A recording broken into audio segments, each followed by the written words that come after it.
Welcome to Smart Stock Watch, your go-to channel for in-depth financial analysis.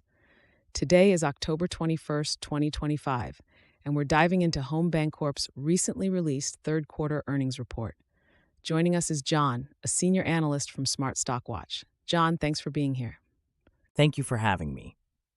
Home Bancorp has shown some interesting developments this quarter, and I'm excited to break it down for our viewers.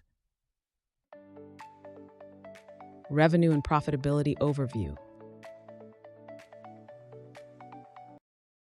Let's start with the financial highlights. Home Bancorp reported a net income of $12.4 million for the third quarter, with an adjusted EPS of $1.59. How does this compare to previous quarters, John? Home Bancorp's net income increased by $1.0 million from the previous quarter, and the adjusted EPS of $1.59 exceeded the analyst's forecast of $1.37.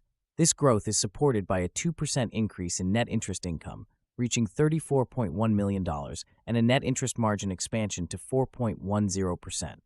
That's impressive. What factors contributed to this performance? The increase in net interest income and margin expansion were primarily driven by higher yields on interest-earning assets and a reduction in the cost of interest-bearing liabilities. Loan and deposit dynamics. John, let's talk about Home Bancorp's loan and deposit activities. Loans totaled $2.7 billion, while deposits increased to $3.0 billion. What does this tell us about the company's financial health? The loan-to-deposit ratio has improved to 91%, which is within the company's target range.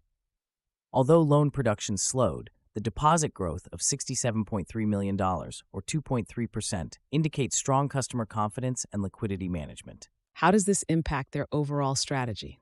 Maintaining a healthy loan-to-deposit ratio allows Home Bancorp to manage its liquidity effectively, ensuring they can meet customer demands while optimizing interest income.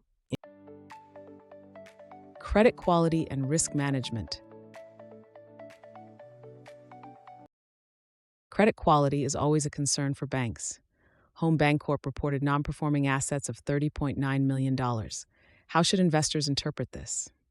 While non-performing assets increased, the company has a robust allowance for loan losses at $32.8 million, and they recorded a $229,000 reversal to the provision for loan losses. This suggests proactive risk management and confidence in resolving problem loans without significant losses. That's reassuring. What about their overall credit metrics?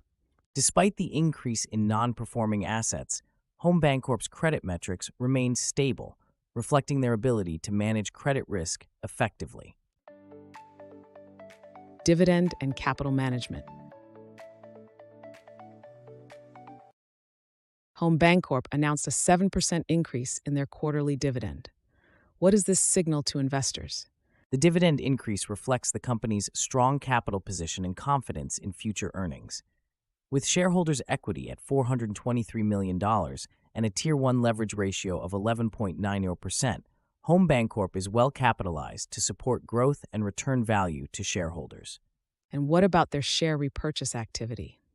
They repurchased 100 shares at an average price of $52.29, with a significant number of shares still eligible for repurchase under their 2025 plan, indicating a commitment to enhancing shareholder value. Key takeaways. In summary, Home Bancorp has delivered a strong third quarter with impressive earnings and strategic capital management. John, any final thoughts on their investment prospects? Home Bancorp's solid financial performance, coupled with their proactive risk management and shareholder-friendly initiatives, make them an attractive investment, especially for those seeking stability and income through dividends. Thank you, John, for your insights.